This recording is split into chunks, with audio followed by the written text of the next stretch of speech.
بسم اللہ الرحمن الرحیم۔ میں ہوں عنایت اللہ کاشف ایڈوکیٹ اور آپ دیکھ رہے ہیں لیگل انفارمیشن میں خوش آمدید۔ ایکچوریل ویلیویشن کیا ہوتی ہے،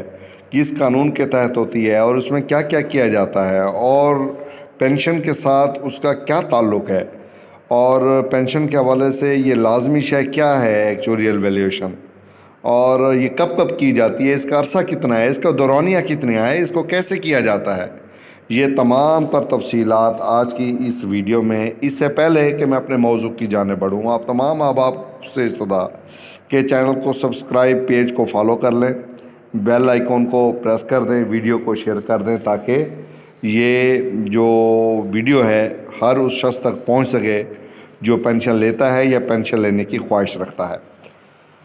یہ جناب employees old age benefits acts 1976 کی دفعہ ہے 21، جس کا ٹاپک ہے valuation of assets and liabilities. Assets کی اثاثہ جات کی ویلیویشن اور لائبلٹیز اور اس پر جو ذمہ داریاں ہیں وہ۔ اب اس کا جو انگریزی متن ہے پہلے اس کو تھوڑا سا دیکھ لیتے ہیں۔ The institution shall at intervals of not more than 3 years have an actuarial valuation made in the prescribed manner of its assets and liabilities, and no change in rate of contribution or benefit under this act shall be made without proper actuarial valuation۔ اس میں یہ کہا گیا ہے کہ ادارہ ہر 3 سال کے بعد at interval of not more than 3 years, یعنی کم از کم اس کا جو انٹرول ہے وہ 3 سال کا ہو، اس سے زائد ناٹ مور دین 3 ایئرز، اس سے زیادہ کا نہ ہو، یعنی 3 سال کی گنجائش رکھی گئی ہے۔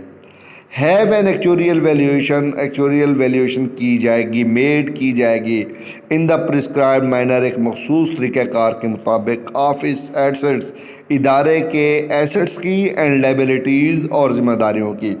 یہاں پر بات ہو گئی اس میں 3 سال کی مدت، یہ یعنی یہاں پہ یہ کہہ دیا جاتا ہے نا کہ ہر 3 سال بعد، ہر 3 سال بعد یہ ضروری نہیں ہے کہ ہر 3 سال بعد کے بعد ہوگی۔ یہاں پر لفظ استعمال ہوا ہے ناٹ مور دین 3 ایئرز، یعنی اس کا مطلب یہ ہے کہ ہر سال بھی ہو سکتی ہے،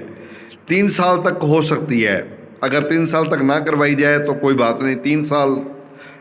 اس کے بعد نہیں، یعنی ناٹ مور دین دیٹ۔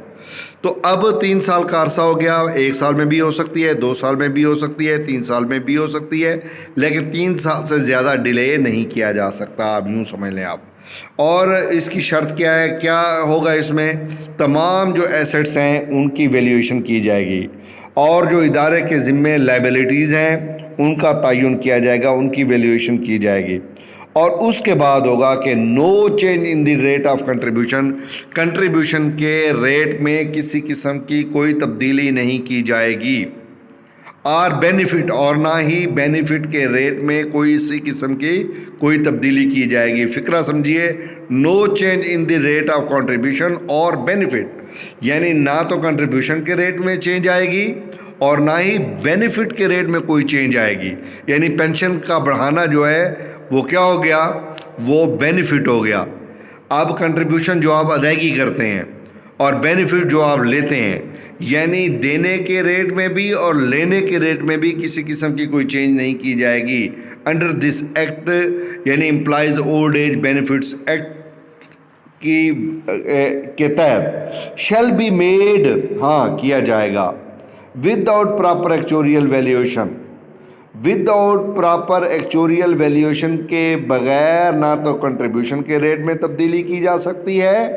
اور نہ ہی بینیفٹ میں کے ریٹ میں کسی قسم کی کوئی تبدیلی کی جا سکتی ہے، یعنی actuarial valuation, proper actuarial valuation ضروری ہے۔ Without proper actuarial valuation, نہ تو کنٹریبیوشن کے ریٹ میں اور نہ ہی بینیفٹ کے ریٹ میں کسی قسم کی کوئی تبدیلی کی جا سکتی ہے۔ عرصہ وہی ہر سال بھی ہو سکتی ہے، اور 2 سال میں بھی ہو سکتی ہے، 3 سال میں بھی ہو سکتی ہے، لیکن 3 سال سے زیادہ کو ڈیلے نہیں کیا جا سکتا۔ اب یہ بات یہاں ذہن نشین کر لیجئے۔ اب آپ کی پینشن میں اضافہ اس وقت کیا جاتا ہے جب پراپر ایکچوریل ویلیویشن کروائی جاتی ہے۔ پراپر ایکچوریل ویلیویشن کے بغیر آپ کی پینشن میں اضافہ نہ کبھی ہوا ہے، نہ ہو سکتا ہے، نہ کوئی حکومت از خود کر سکتی ہے، کیونکہ employees old age benefits act 1976 کی جو سیکشن 21 ہے اس میں انسٹیٹیوشن شیل کا لفظ استعمال ہوا ہے، یعنی انسٹیٹیوشن کروائے گا، لازمی کروائے گا، ہر صورت کرے گا. At the interval of not more than 3 years, have an actuarial valuation made in the prescribed manner. یعنی یہ ادارے کی ذمہ داری ہے کہ وہ اپنے ایسٹس اور لائبلٹیز کی ایکچوریل ویلیویشن کروائے گا، جو 3 سال سے زیادہ عرصہ کا نہیں ہوگا، 3 سال سے زائد یعنی اس کو ڈیلے نہیں کیا جا سکے گا، اور نہ ہی پھر ایک پراپر ایکچوریل ویلیویشن کے بغیر کنٹریبیوشن کے ریٹ میں اور بینیفٹ کے ریٹ میں کسی قسم کی کوئی تبدیلی کی جا سکتی ہے. تو یہ ہے جناب سیکشن 21 جو آج ہم نے پڑھا بھی ہے، سمجھا بھی ہے اور کوشش کی.